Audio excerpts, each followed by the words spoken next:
Melissa Jefferson-Wooden delivered the kind of performance in Miami that instantly changes the conversation around women's sprinting. When the clock stopped at 10:75 seconds, the entire stadium reacted with disbelief. It was not simply the time itself that shocked people, but the way she achieved it. Against one of the strongest sprint fields assembled this season, Jefferson-Wooden looked untouchable from the very first step. The women's 100 meters at the Grand Slam track meet had been promoted as a battle between elite athletes. Olympic medalists, world finalists, and rising stars all entered the race expecting a fierce showdown. Fans anticipated a dramatic finish that could go either way. Instead, they witnessed a level of dominance that few expected this early in the season. From the instant the starting gun fired, Jefferson-Wooden exploded out of the blocks with incredible speed and precision. Her reaction time looked perfect, and within the opening meters, she had already begun creating separation from the rest of the field. While other sprinters were still settling into their acceleration phase, she appeared completely locked in and under control.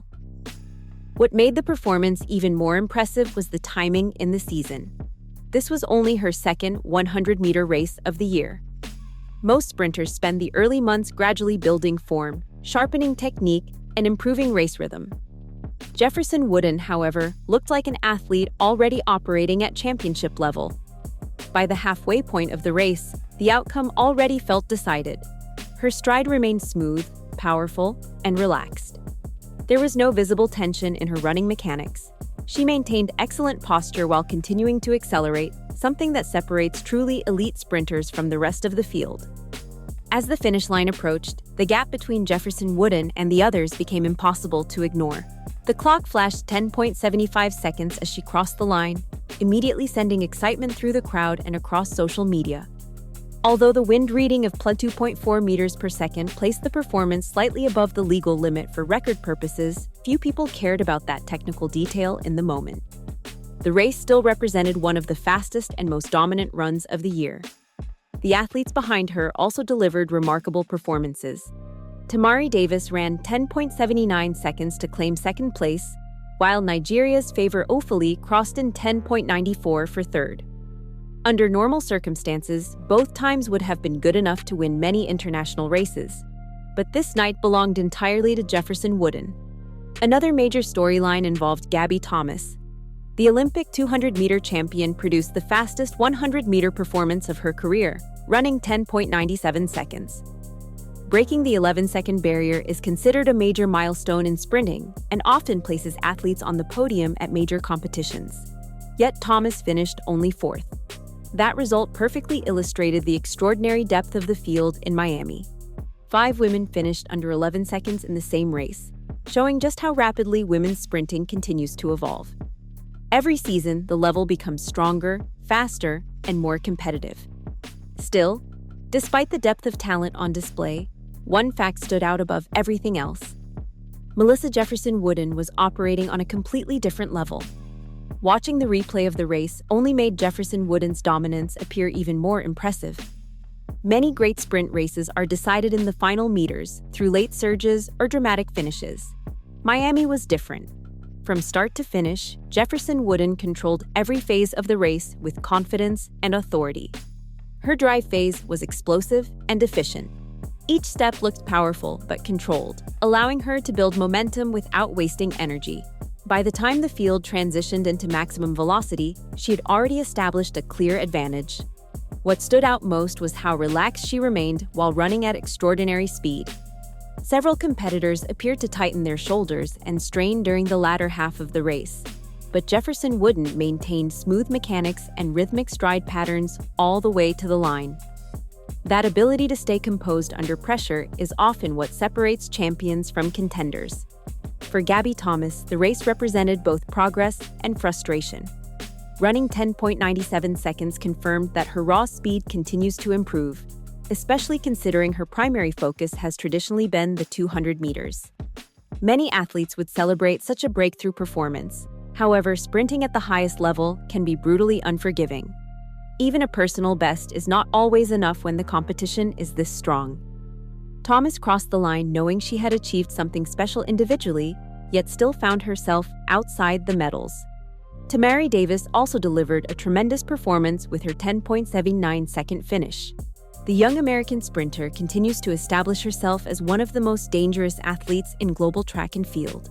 Her acceleration and finishing speed showed that she is rapidly developing into a serious championship threat. Favour Ofili further strengthened her reputation as one of the fastest-rising talents in the sport. The Nigerian sprinter demonstrated impressive composure against world-class competition, securing third place with another sub-11-second performance. Yet none of them could truly challenge Jefferson-Wooden on this particular night. The reaction after the race made it clear that something significant had happened. Fans inside the stadium immediately recognized the importance of the performance, while commentators struggled to hide their excitement. Conversations quickly shifted from discussing a single race to wondering whether the sport was witnessing the emergence of its next superstar. Moments like this often become turning points in athletics. A sprinter delivers a breakthrough performance, captures global attention, and suddenly changes the hierarchy of the event. Jefferson-Wooden's victory in Miami felt exactly like that type of moment. She had already proven her abilities by earning an Olympic bronze medal, confirming that she belonged among the best sprinters in the world. But Miami suggested something even bigger. Instead of simply competing with elite athletes, she looked ready to lead the entire generation. At just 23 years old, Jefferson-Wooden is still entering the prime years of her career. Most sprinters reach their highest level after several seasons of international experience and technical refinement. If she is already capable of performances like this, her future could become truly extraordinary. That possibility is exactly why the sprinting world is paying such close attention. After the race, Jefferson-Wooden spoke with the confidence of an athlete who understands her potential. She openly stated that she wants to become one of the greatest sprinters in history. For some competitors, such statements might sound overly ambitious. But after a performance like the one she produced in Miami, those words carried real weight. Confidence in sprinting is essential. The fastest athletes in history often possessed an unshakable belief in their own abilities. Jefferson-Wooden is beginning to show that same mentality. Her body language before and after the race reflected complete self-belief, and that confidence was visible in the way she attacked every phase of the sprint. Her victory in Miami also strengthened her position in the Grand Slam track standings. The win added another 12 points to her total, keeping her firmly at the top of the leaderboard. However, the challenge is far from over. The upcoming 200 meters now becomes one of the most anticipated races of the meet. If Jefferson-Wooden manages to deliver another dominant performance, she could secure an additional $100,000 in prize money. Remarkably, it would not even be the first massive payday of her season. Earlier this year in Kingston, she already captured the same reward after another impressive series of races.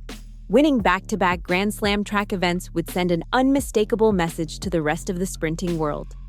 It would confirm that Miami was not simply one brilliant performance, but part of a much larger rise toward global dominance. There is also something unique about the way Jefferson-Wooden races. Her speed is obvious, but what truly stands out is her sense of control.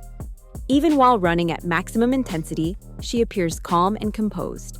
Her stride remains fluid, her posture stays balanced, and her movements look efficient rather than desperate.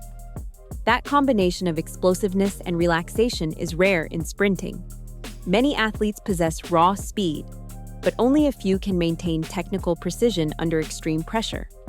Jefferson-Wooden displayed both qualities in Miami. The timing of her rise is especially fascinating because women's sprinting is currently experiencing one of its most competitive eras in years. Olympic champions, world medalists, and young stars are all pushing each other to new levels. The depth of talent across the event is extraordinary. Yet in the middle of such fierce competition, one athlete can sometimes emerge and completely reshape the landscape. Miami felt like one of those moments. The 100 meters revealed Jefferson-Wooden's explosive acceleration and confidence. The 200 meters may provide another opportunity for her to showcase the full range of her abilities. If she dominates both events, discussions about her future could become even bigger. People may stop asking whether she belongs among the world's elite and start asking a far more important question. Could Melissa Jefferson-Wooden become the next great queen of sprinting? One race alone cannot define a career or guarantee a legacy. Championships are not won in May, and greatness is built over years of consistency. But every legendary journey begins somewhere. For Melissa Jefferson-Wooden, Miami may have been the moment when everything truly started.